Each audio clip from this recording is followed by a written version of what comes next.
Welcome, all my fellow Redskin brethren and sister. It's news that's nightly about the Redskins. Welcome to the Redskins Nightly News. I, of course, am your host, Louie T. Thank you for joining me. Let's get to tonight's lead story. So, a wise man once told me, no news is good news. And I was hoping that with this Redskins starting quarterback situation, that one of these weeks we wouldn't hear anything, and then out of the blue, we just hear Dwayne Haskins is going to be the starter moving forward. Sort of like the Jay Gruden declaration some 4 years ago, when he said that Kirk Cousins is going to be the starting quarterback for this team for the remainder of the season. And that was at the beginning of the season. It was a shock to all of us. We didn't see it coming. And that was what I was hoping would happen with Dwayne Haskins. Well, I was wrong. So J.P. Finley, who is a reporter for NBC Washington, Sports Washington, had a sit down with interim head coach Bill Callahan. And this is something that Finley has done all season long with Jay Gruden. Every week he would sit down and he would get about 10 or 12 or 15 minutes of Jay Gruden's time, have a little bit of a sit down interview with him. And he would, ask Gruden a lot of pertinent questions and get some really good answers from Jay Gruden in a candid one-on-one sit down, which a lot of coaches do throughout the league. A lot of times these are spots that they are obligated to do. Callahan is now the interim head coach. He's filling in for Gruden now, and so he's just picking up where Gruden left off. He had a sit down with J.P. Finley. I didn't know they were going to still do this after Gruden was fired. I thought they were just going to allow Callahan to just focus in on football on Sundays and everything that goes on in between the week. But obviously he's still doing these one-on-one sit-downs, and normally nothing earth-shattering comes of these one-on-one sit-downs. You just find out some little tidbits that maybe you missed throughout the course of the week, or something that may be helpful knowing leading into the upcoming week's game. But we got a big piece of news out of this latest sit-down with J.P. Finley with the interim head coach Bill Callahan, and that was pretty much that Case Keenum's going to be the starting quarterback of this football team through the bye week. So we won't see Dwayne Haskins after the Bills game, we won't see Dwayne Haskins after the Vikings game. He will not start unless something drastic happens like a Case Keenum injury right now. Case could go out and stink it up on Thursday night, throw 3 interceptions, and the Redskins could get drubbed, and it still sounds like Case Keenum's going to be the starter no matter what. And remember, I told you this yesterday on the Redskins Nightly News program. I said, look, I'm starting to get a sense of how these guys think. I told you, it's a warped way of thinking. It's faulty at best, but I'm starting to gain a little bit of insight as to how they think. And somehow, some way, they think they're doing Dwayne this huge solid, this huge favor by waiting to start him after the bye week. I don't know what the logic is there. I don't know why they don't want to give this guy an opportunity to play.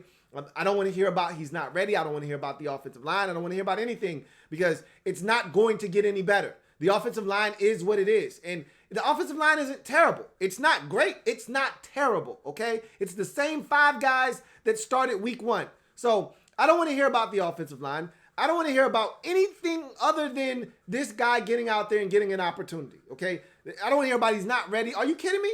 I mean, Haskins said it himself, which actually goes against everything that Bill Callahan said after the game last week when he said, hey, Dwayne will be the first to tell you he's not ready. That's not what Dwayne said last week when the reporter stick a camera in his face and a mic in his face and asked him about the reports of him not being ready. And Dwayne said, that's a joke, all right? This is what I've prepared myself for my entire life. And this is what I do. I read NFL. I read defenses. I'm ready. So the whole notion that Dwayne thinks he's not ready, I don't know where they're getting that from, but Dwayne definitely thinks he's ready to play. Chris Thompson had a sit down with J.P. Finley. He said he thinks Dwayne Haskins is ready to play. Bottom line is, at some point, I don't want to hear about Case has done some good things, which is what Callahan said in the sit down with J.P. Finley. I don't want to hear about that. Case, yeah, he did do some good things. It's called week 1, all right? It's called week 2. Case hasn't done anything good since week 2, all right? So miss me with the Case has done some really good things, all right? I don't want to hear that. And I don't want to hear that Dwayne's not ready. Well, get him ready, okay? Get him on the field. So essentially what I'm telling you is that for some strange reason, they think that it's a good idea to not play him, like somehow he's getting better by not playing, which is the opposite of how this actually works.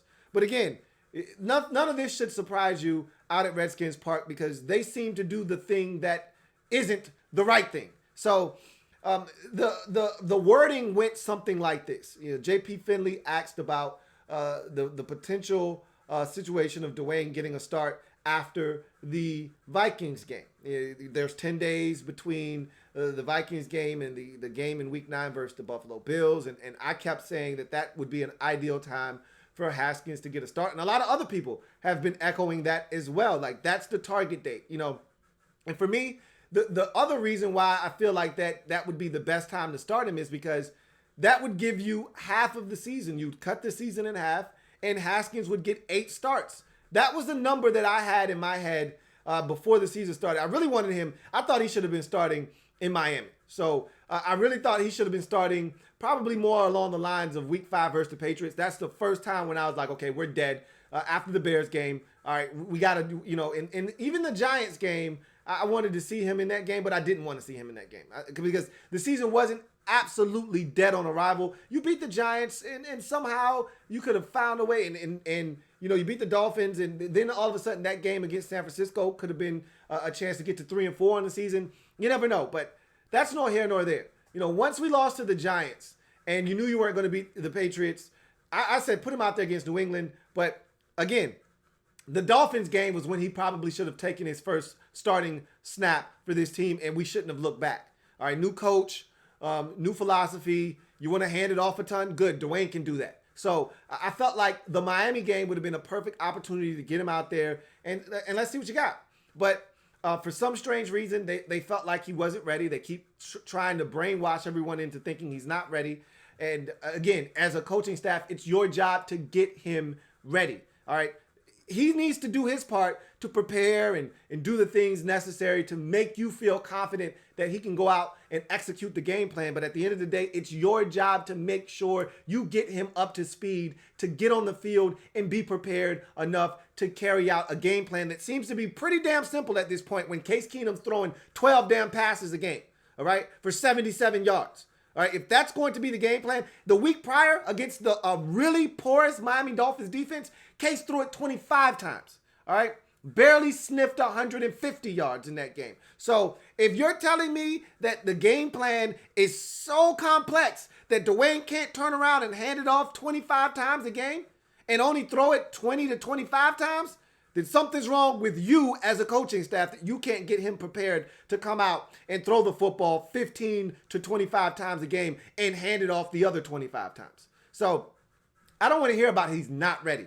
But essentially the conversation went like this. JP posed the scenario where, hey, Redskins have 10 days between the Week 8 contest versus the Vikings and the Week 9 contest versus the Buffalo Bills on the road. Do you think there's a possibility that Dwayne could get the start there? And he's like, nah, I really don't see a situation. Look, Case has done some really good things for us, and so we feel good about what Case has done in this offense. And so JP then said, so are you telling me there's a situation where Dwayne isn't going to get a start prior to the bye? And he said that's the direction we're heading in. So that essentially sounds like unless Case gets injured, all right, I don't think a bad performance knocks Case out of the starting lineup at this point.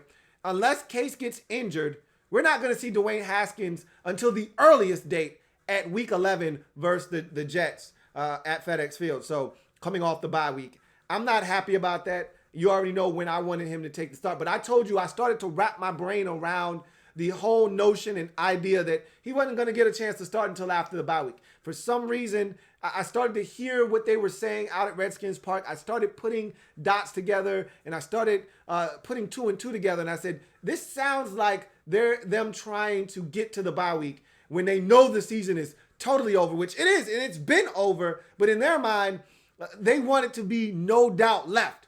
No stone unturned that this season is dead. And then they're going to give Dwayne an opportunity.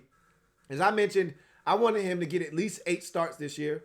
All right, that's half the season. Really, that would be a good enough sample size to feel like we've learned a lot about Dwayne. Anything less than 6 games for me isn't a large enough sample size to feel like we know what we have. Even if he were to go out and kill it in 6 games, Jimmy Garoppolo went out and killed it in San Francisco for 5 games, and they thought he was going to absolutely be the next guy in line to be a great San Francisco 49ers quarterback. And what have we seen from Jimmy Garoppolo since then? He's been up and down, he's been injured, and he hasn't been the guy that they saw in that very small sample size, those final 5 games of the season some 2 years ago. So again, for me, at least 6 games. That's the smallest sample size that you can have and still feel confident that you have something. 8 would have been a much better sample size. Anything more than 8, you would have really gotten a good glimpse as to what this guy can do in this league. So we're obviously not going to get that. At this point, it doesn't seem like we're going to get 8. I think 7 right now seems realistic. I think 6 may actually be probably even more realistic than 7. And 6 puts you a week after the bye week. And so at this point, who the hell knows? This organization is just so backwards at this point. I expect the unexpected from them. Again, I already mentioned, I threw this out. Chris Cooley threw this out, and that's kind of where I started. And after Cooley said something, I went back, and I told you I watched some of the post-game presser from the Dolphins game, and lo and behold, I see Alex Smith on the field with offensive coordinator Kevin O'Connell and the owner Daniel Snyder. And every time I see Daniel Snyder now in the press box or down on the field, guess who's accompanying him? Alex Smith. It seems like those two are joined at the hip at this point. Wherever Dan goes, Alex goes. My buddy, my buddy, my buddy, my buddy. Wherever Dan goes, Alex goes. That's what it seems like right now. And if that is in fact the case, it smells like a setup for Alex Smith to make a return in 2020, one that I do not want to see happen, and I wish him nothing but the best. I want him to come back and play again in this league. I just don't want it to happen in a burgundy and gold uniform. But it seems like that's in fact what is going to happen if he does play. It's going to be here in Washington, and it's going to come at the expense of number 7, Dwayne Haskins. But let's not go down that route right now. Let's just focus on trying to get number 7 onto the field. And right now it sounds like that's not going to happen until at the earliest, week 11, off the bye versus the Jets at home. We'll see. We'll continue to monitor that situation. But right now, Callahan is pretty much put his foot down, similar to Jay Gruden putting his foot down. And it doesn't seem like Haskins is going to get an opportunity prior to the bye to get a start under his belt. So we go from the lead story to in other news.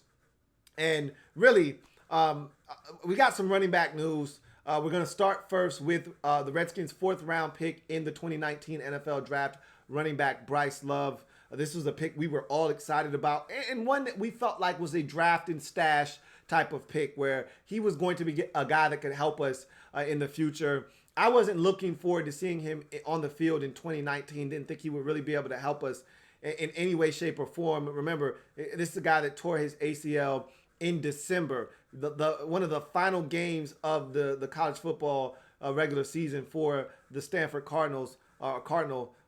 Bryce Love tore his ACL in it. So to think that he would be able to come back and play this season, kind of hard. It was a stretch. We've seen guys do it, but at no point did I think this was going to be a competitive season. So there was no reason to rush Bryce Love and get him onto the field. And the thing about his situation is the Redskins put him on the PUP list. And if he doesn't play and if they don't activate him off of the PUP list, then his 4-year contract would stay intact. There would not be an accrued season. So you're not looking at a situation where he's only got 3 years left on his deal, his rookie deal. He's still going to have 4 years left on his rookie deal because he remained on the PUP list the entire season. And now the news came out yesterday that Bryce Love, in fact, will need a second knee surgery on the repaired knee. And he is not only going to miss the rest of this season, but he may not be ready for off-season workouts. We'll see how the surgery goes, if it's successful, because we all thought that the first surgery was going to be enough to get him back to a rehab state where he could ultimately get back onto the field at some point. And that wasn't the case. And then J.P. Finley wrote up a report and sent out a tweet and that talked about how he had talked to some people down at the Combine and how they were worried about his medical being Bryce Love's, that there was stiffness in the knee that made them concerned that he would ultimately need multiple surgeries to correct his ACL tear. And it seems like those people who talked about that were right, because here we are now, almost a full calendar year away from the surgery that he had. You're approaching right around the 10-month mark or so since he had the surgery, and he's going to have a second surgery. So it seems like the Redskins just can't catch a break when it comes to injuries with football players. And, here we are thinking we might ultimately have gotten a steal here in the fourth round. I'm not giving up on him. And this is not a kid that has had a bunch of injuries, and this is a one injury in a long laundry list of injuries that he's had throughout his career.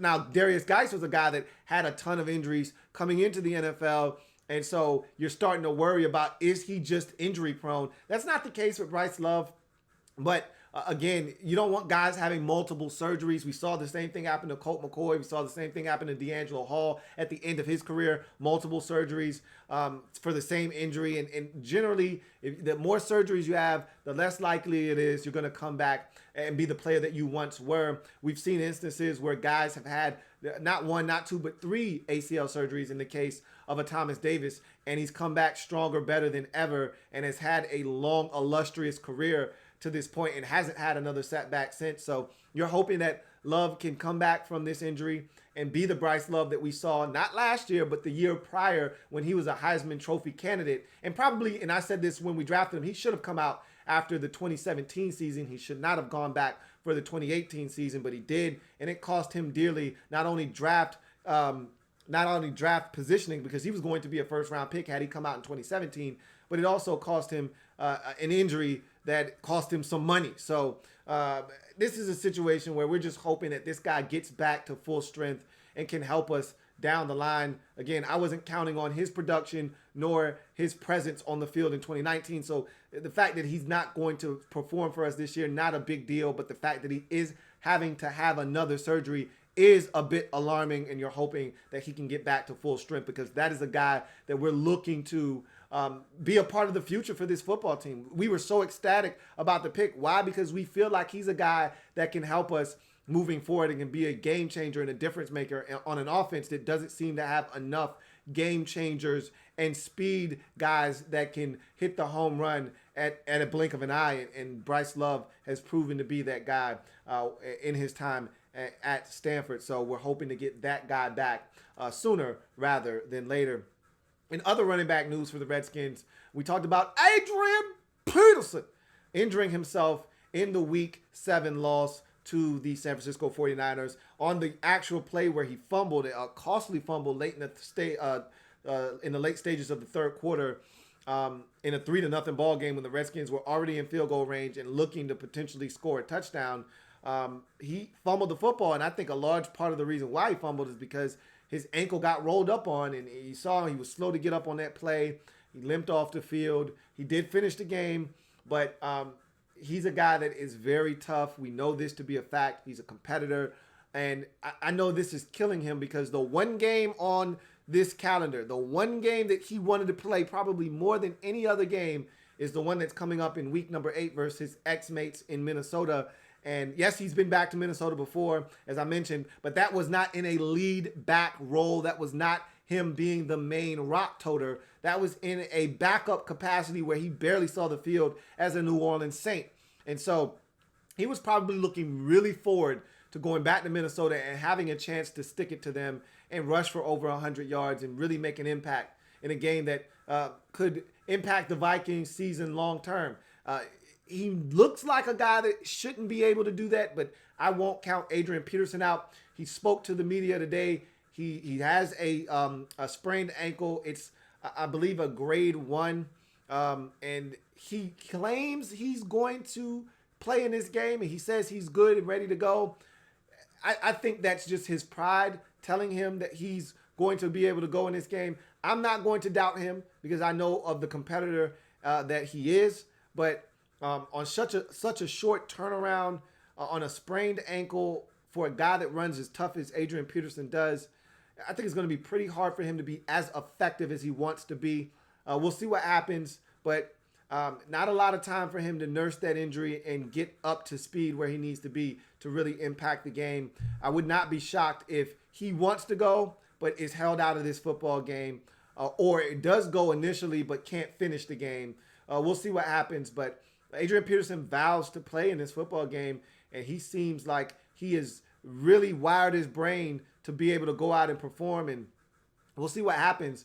I'm not counting on it, but I will not count out Adrian Peterson. As far as some unrelated news, Brandon Scherff had a sit down with J.P. Finley and a couple of other reporters. And the biggest piece of audio that came out of that was Brandon Scherff saying, I want to be a Redskin for the rest of my career.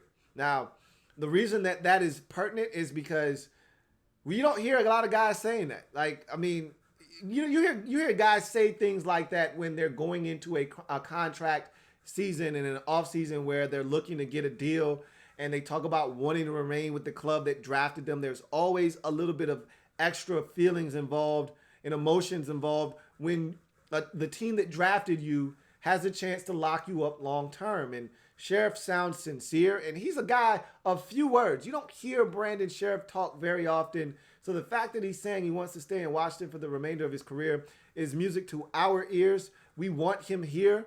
I know some of you have soured on him this season. I don't know why. I think Scherff has played really good football. It hasn't been his best season, but remember, he's coming off a year where he was banged up and missed a lot of last season. And so I think he's done an admirable job working alongside some guys that haven't been on their best this season, and Chase Rouillet, who's been hampered by some injuries, and Morgan Moses, who's just struggled this season. So Scherff, I think, is a cornerstone of this franchise. If you're trying to build this thing the right way, he's one of those guys you'll want. And you can't keep allowing your first and second round picks to move elsewhere and have productive careers for other teams. You have to start holding on to some of these guys and making them core Redskins. And I think he is a core skin and a guy that they need to retain his services.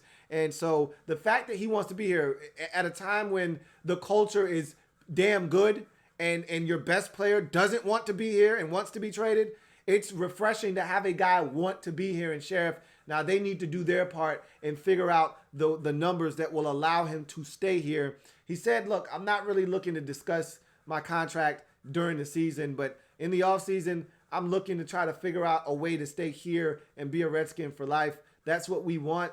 That's what they need to make happen. And this is not the time for Bruce Allen to be extremely cheap. You know what the market value is. You've seen what the market has dictated. The next guy up is going to be the next highest paid. And so we know where that number is. You know what the years are. Make it happen. Keep Brandon Scherff here in Washington. That's the way I feel about that situation. Hopefully the Redskins brass feel the exact same way. So with that being said, that's going to do it for this installment of the Redskins Nightly News. Tomorrow, we will spend the entire episode talking about the Minnesota Vikings game and what it's going to take for the Redskins to get a victory there. Also, we'll hear from Bill Callahan as they go ahead and start making preparations to head to Minnesota to take on the Minnesota Vikings, and what will probably end up being a very ugly loss for the Redskins. I have little to no hope for this football game, but I'm not going to tell you not to be hopeful.